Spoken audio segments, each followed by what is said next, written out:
Video, please.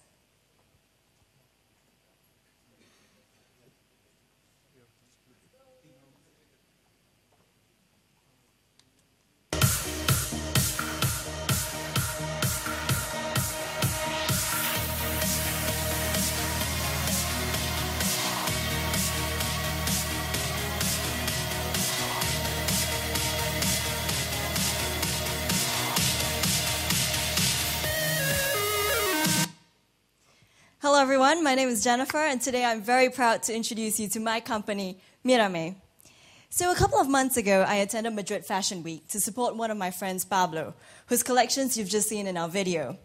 And the thing is, Pablo was telling me that it's so tough to be a designer.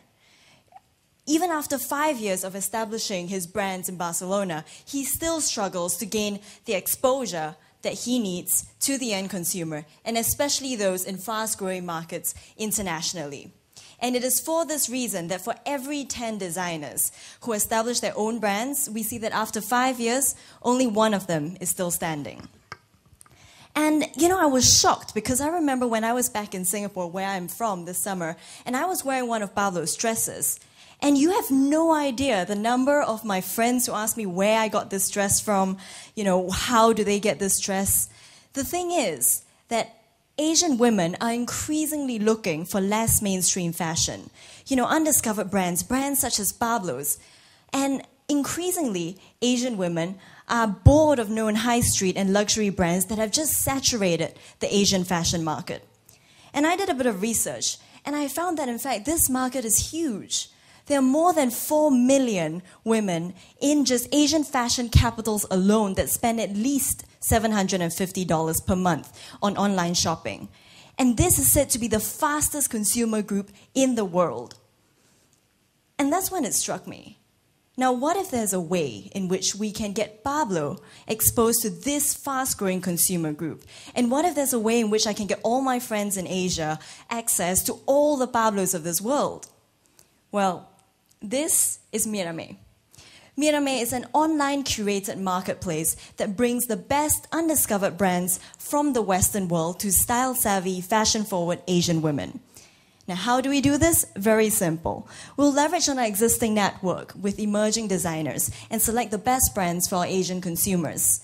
Then we'll display these brands and curate about them on our e-commerce platform, merame.co, and for every sale that is made on our platform, we take 30% of it.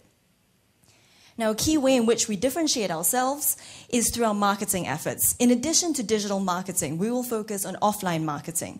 So, for instance, in our first year, next year, in our first test market, Singapore, in May and October, we'll have 2 pop-up stores coinciding with Fashion Weeks in Singapore.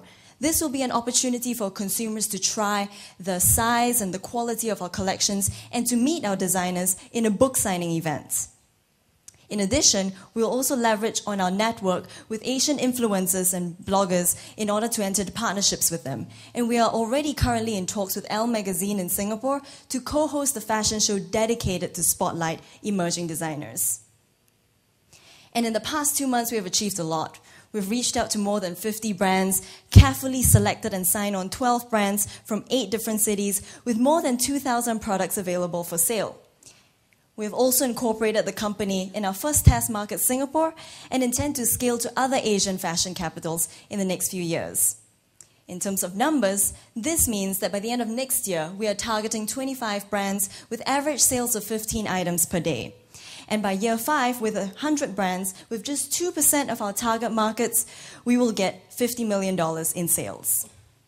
And so today, we are asking from you for a further $100,000 in addition to the amounts that the co-founders have put in, as well as government grants. And finally, the best thing behind Merame is the team. That's myself, I'm co-founder and CEO, and in addition to being a New York qualified corporate lawyer, I also bring to the team knowledge of the Asian market as well as the fashion industry. This is complemented by my COO and other co-founder, Deep, from India, who's got extensive experience in the startup industry in the clothing market in India, as well as supply chain management. We have also recruited Monica and Natalie, who are experts in digital marketing, PR, and communications. But the most important thing about Merame is not just the complementary skill sets of the team. It is the fact that each and every one of us believe in it. It is the fact that we believe that if you can change the way in which a young designer, such as Pablo, breaks into the fashion industry, we can empower the Asian woman to break free from mainstream fashion. We can revolutionize the fashion industry. And today we ask you to support us in the Merame revolution.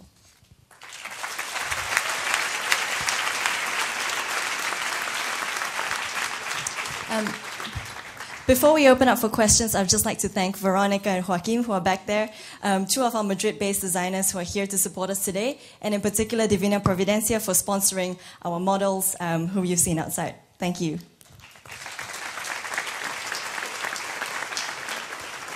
So first thing, great job with offline marketing and us coming in and seeing the models and the postcard and the paper stuff. Very good. I mean, and you have a cheerleading group. I don't know how much you pay them. How much? Free? Okay. Now, so we've looked at too many e-commerce companies in the last 3-4 years, and in emerging markets, particularly in fashion, and it's a scary, scary business. Particularly when you look at margins, and when you factor in things like logistics and your ability to scale. So can you tell us more about what's happening? Are you taking inventory? How are you scaling? What does the shipping cost look like? How are your margins? How do you handle returns? How do you handle payments? How do you handle cancellations? All that, that stuff. All right. To answer the first question, in terms of positioning, we are different from any other e-commerce platform that currently exists out there for emerging designers. So if you look at the Asian marketplace, you have products that are in the range of 50 Sing dollars, or you have products that are $500 and up, which is your Hermes or your Louis Vuitton. We are targeting the space in between, which is currently catered by no one. Secondly, for shipments, we are in talks with DHL. So the way it would work is that if a consumer places an order on our website, we would send a slip to the designer, and DHL would pick that up and ship it to us.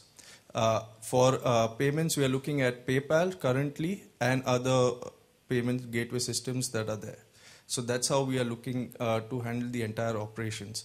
We are not going to take inventory because we believe that in fashion, if we take inventory, there is a possibility that if the product doesn't sell, it becomes redundant, it would kill the company directly.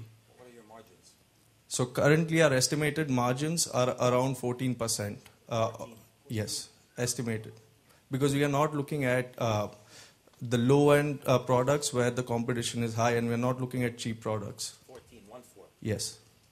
Before PayPal commissions and all this? No. Afterwards, after doing all the calculations, after removing our costs, administrative costs, marketing costs, net is... Your gross margins are... our gross margins are approximately in the range of...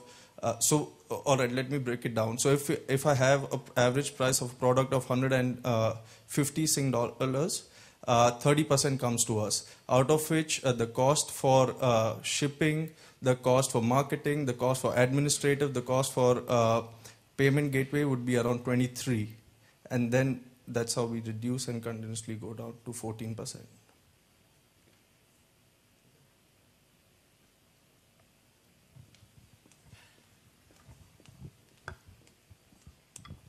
Hi, two questions. When did you launch, and how many transactions did you have today? So we launched our website Merame.co about 2 months ago. We have not been we have not launched our blog shop as yet. So what we wanted to do is to spotlight our emerging designers and to talk about our community of them. So we've just blogged about our designers, Divina Providencia. We've got a video about them on our blog. And we intend to launch our e-commerce platform next year whenever we've received funding. But even from now, we've received email inquiries from people in Singapore asking where did we get these dresses from, because we've been featuring the dresses. So we've actually shipped off 5 items to Singapore based on email inquiries from our blog. I thought it was great. The pitch was really good. We actually have a few companies in this space. I think the first point is the logistics is difficult, so I wouldn't underestimate that. You're going to go at a loss for a while. On the marketing side, I have one question and one comment. What makes this really unique to Asia? I guess is kind of the first thing. So I think everything you said there, I feel like my wife feels the same way, and she's in the U.S. I think the second one is one of the ways that I imagine you'll drive traffic is by bloggers, people that are talking about this stuff.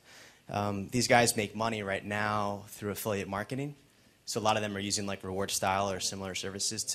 So do you plan to bring them in to the fold or have them help drive demand for your products? Yes, so on the second question, yes, we are in talks with bloggers in Asia already. We're just trying to find the right blogger that fits with the Merame image, and we intend to sponsor them. We intend to give them, clothes to wear to various events, as well as to blog about us on their website. So that's already in the process. And to your first question, what makes us really unique in Asia?